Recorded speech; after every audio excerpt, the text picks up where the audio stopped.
What the hell is going on with the crypto market? It's what we're all wondering these days, and nobody seems to have a definitive answer. The bears believe a crash is coming. The bulls believe the best is yet to come. But we haven't seen a dump and we haven't seen a pump. Instead, the market's moving sideways like the calm before the storm. And like the weather, there's no predicting what will happen next, but with enough data points, you can make an educated guess. So today, I'm going to examine a few facts, stats, and indicators to figure out where we are in the crypto market and what is likely to come next.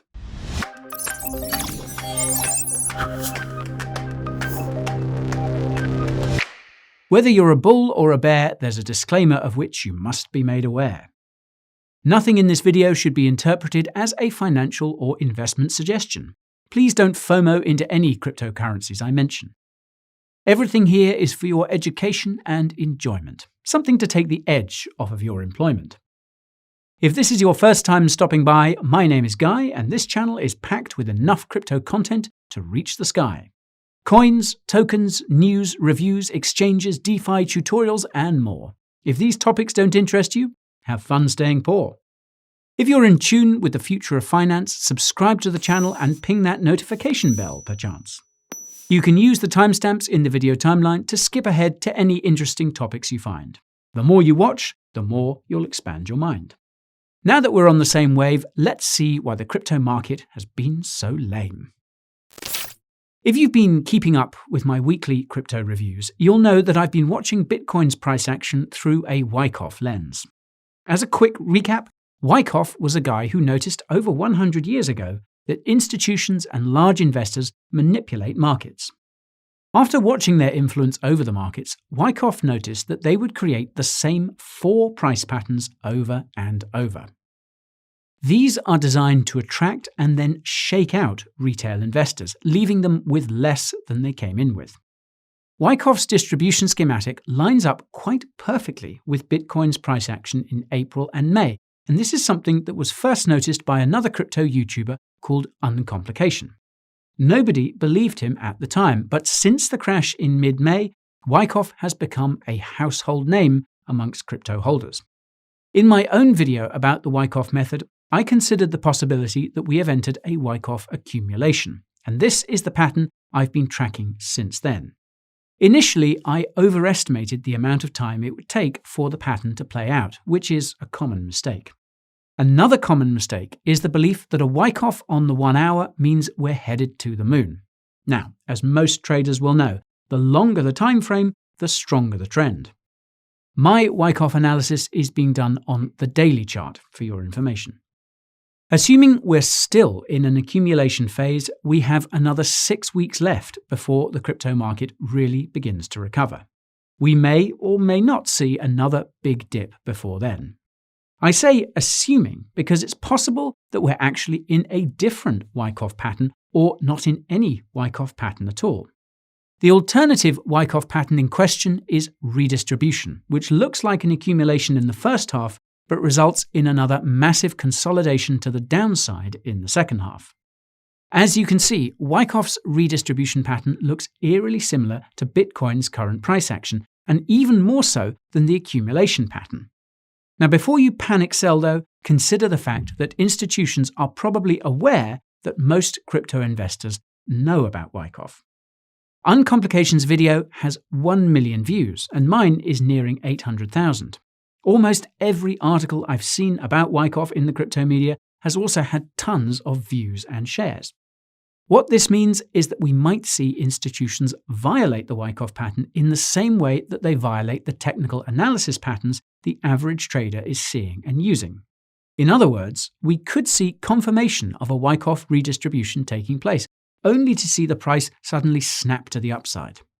As such, I don't think TA is a reliable way to view the crypto market at the moment, not even with Wyckoff.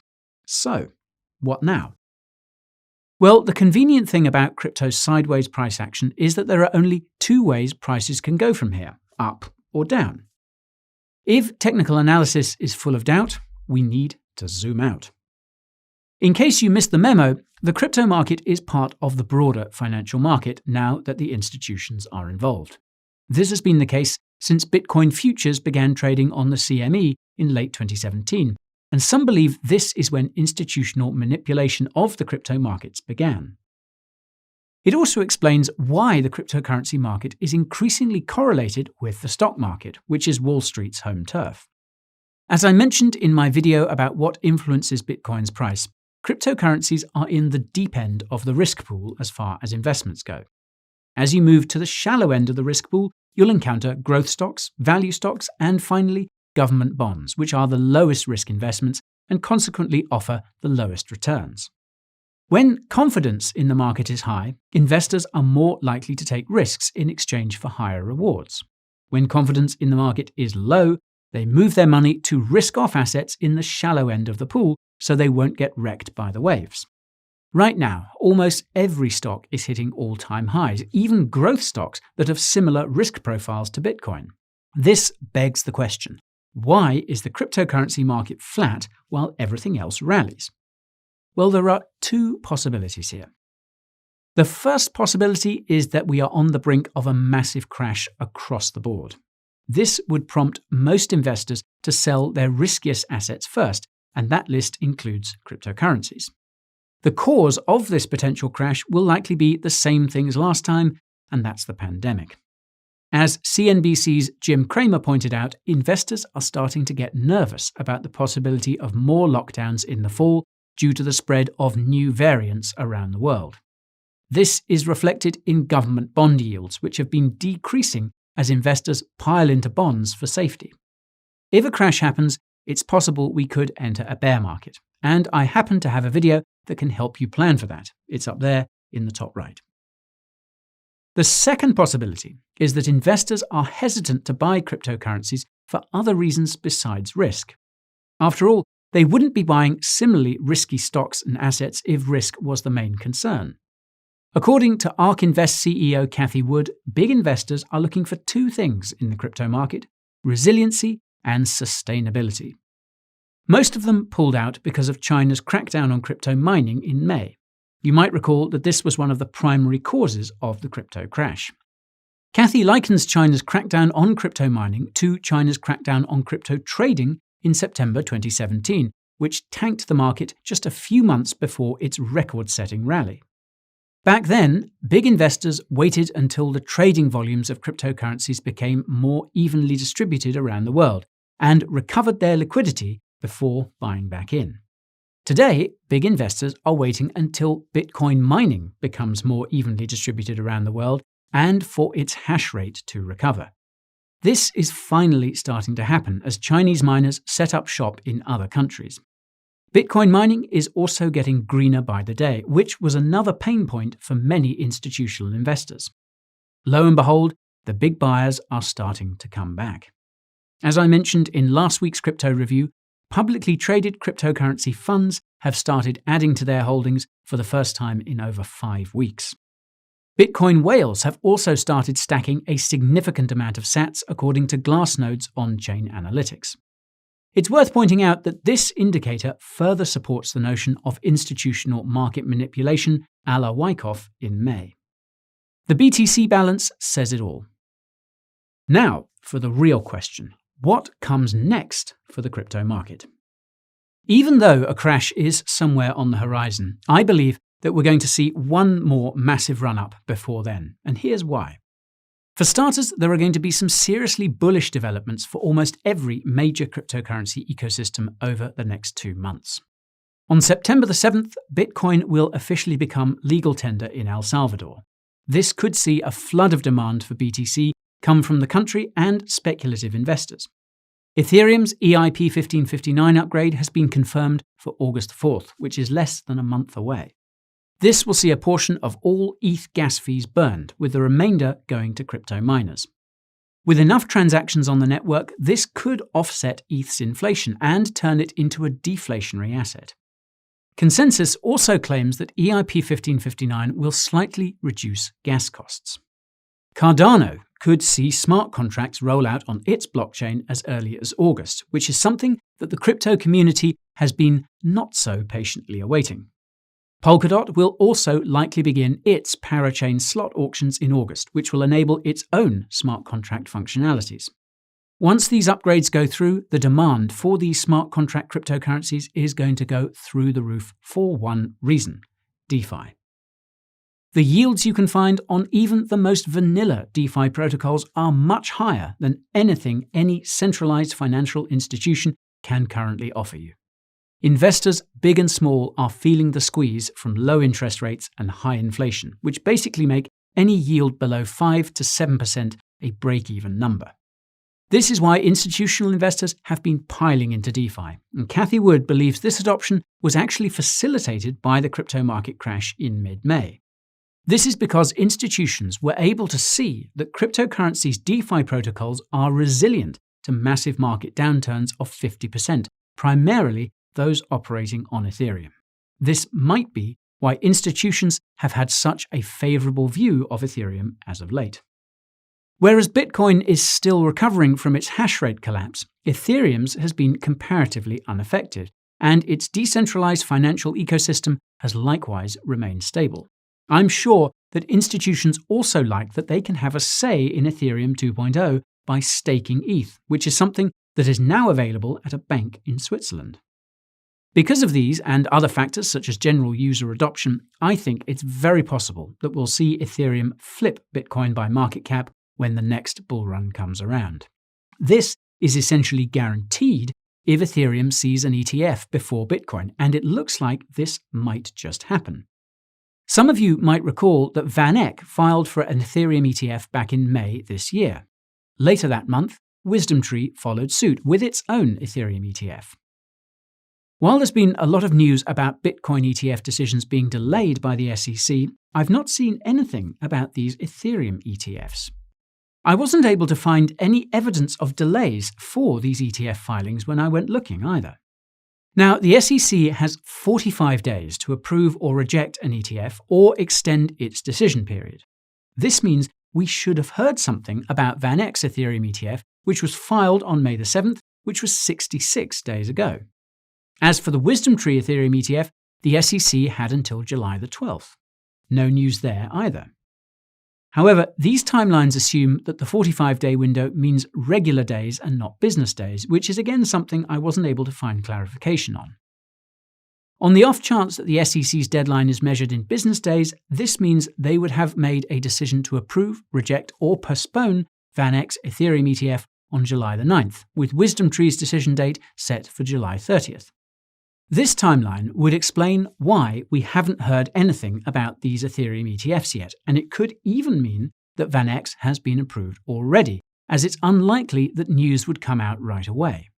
Now, perhaps this is just wishful thinking, but as far as I'm concerned, it's not a question of if, but when.